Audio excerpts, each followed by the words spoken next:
नमस्कार किसान साथियों, स्वागत है आप सभी का मेरा यूट्यूब चैनल में।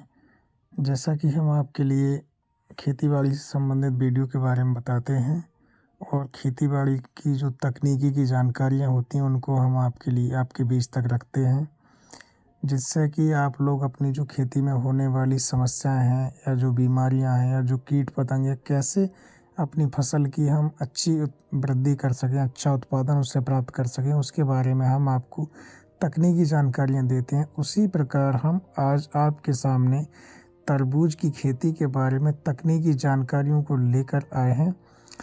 तो आइए दोस्तों, हम शुरू करते हैं तरबूज की खेती की तकनीकी जानकारियों के बारे में। तो किसान साथियों, ये समय चल रहा है आपका सर्दियों का और इस समय दिसंबर का महीना है और दिसंबर आपकी ये जाने वाली है और जनवरी और फरवरी की शुरुआत में तरबूज के बीज की बुवाई शुरू हो जाती है। जो लोग अगेती तरबूज की खेती करते हैं वो जनवरी में तरबूज के बीज की बुवाई कर देते हैं और जो थोड़ा मध्यम समय में तरबूज की बुवाई करते हैं वो फरवरी में बुवाई कर देते हैं। लेकिन मार्च में कभी कभी ही लोग करते हैं, क्योंकि मार्च में जो तरबूज की बुवाई लोग करते हैं वो काफ़ी लेट हो जाता है और फिर उधर जाके उसमें उत्पादन तो ठीक होता है लेकिन उसका जो रेट है वो मार्केट का रेट अच्छा नहीं मिलता है।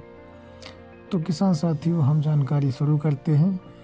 तरबूज की खेती का इस समय पे सही समय चल रहा है, क्योंकि दिसंबर आपका जाने के लिए है और जनवरी के आप प्रथम सप्ताह से लेकर अंतिम जनवरी तक आप कभी भी तरबूज की बुवाई कर सकते हैं। इसको हम बसंतकालीन तरबूज कहते हैं। ये जो तरबूज की खेती है इससे आप लोगों के लिए काफ़ी अच्छा मुनाफा मिलता है। तो किसान साथियों, इस समय मार्केट में तरबूज का बीज आने प्रारंभ हो गए हैं और आप लोग तरबूज का बीज खरीद कर अपने खेत में इसकी बुवाई कर सकते हैं।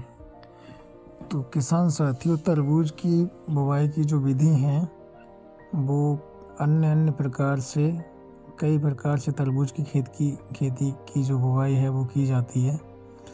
जैसे कि किसान साथियों, आप तरबूज के बीज के लिए खेत में गड्ढे करके और उसमें कंपोस्ट डाल के गड्ढों में कंपोस्ट डाल के और उनमें तरबूज के बीज को लगा सकते हैं, जिससे कि आप खेत में जगह जगह पर एक गड्ढा कर दें और गड्ढे में आप कंपोस्ट को मिला दें। कंपोस्ट को अच्छी तरह से मिलाने के पश्चात उसमें आप तरबूज के बीज को डाल दें और बीज को डालने के बाद में हल्की सी मिट्टी उसके ऊपर रख के और बस तरबूज में उसमें उसको ढक दें।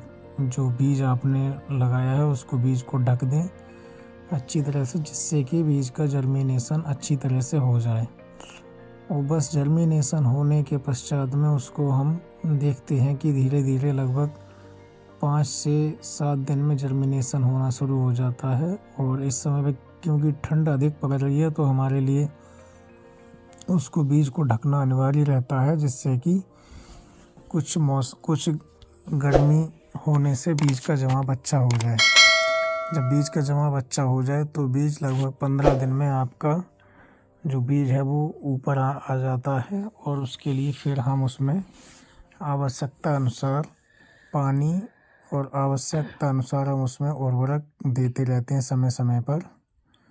और जब ये लगभग 1 महीने का हो जाता है तब इसकी जो बेल है वो ठीक ठाक इसकी पौंगने लगती है।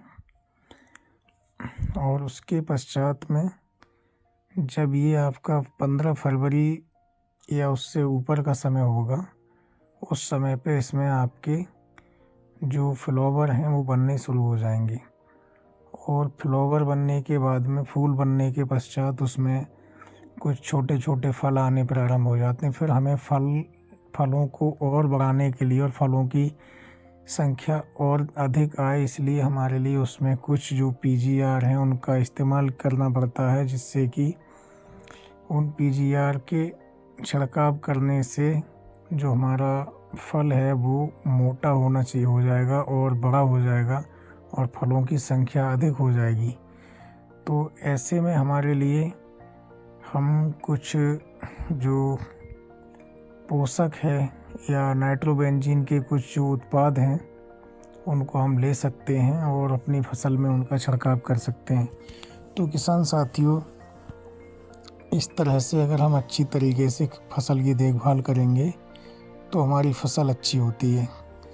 किसान साथियों, तरबूज को बोने के लिए हम मल्चिंग पर भी कर सकते हैं, जैसे कि बीज को हमने जगह जगह बो दिया खेत में और पॉलीथीन खेत में बिछा दी, पॉलीथीन में जगह जगह छेद करके उसमें हम बीज को डाल देते हैं। वो भी एक पद्धति अच्छी है जिससे कि खेत में अधिक गर्मी बनी रहती है और बीज का जमाव अच्छा हो जाता है।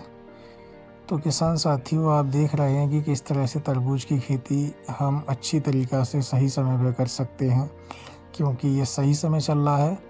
और जब आपका ये मार्च में इसका तरबूज आना प्रारंभ हो जाता है और मार्च से अप्रैल तक इसमें अच्छी खासी मात्रा में फल आपको मिलना शुरू हो जाते हैं और इसमें उस समय इसका रेट भी बहुत अच्छा होता है।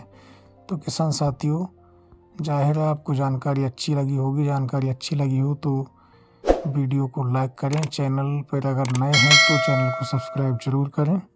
धन्यवाद किसान भाइयों। जय जवान जय किसान।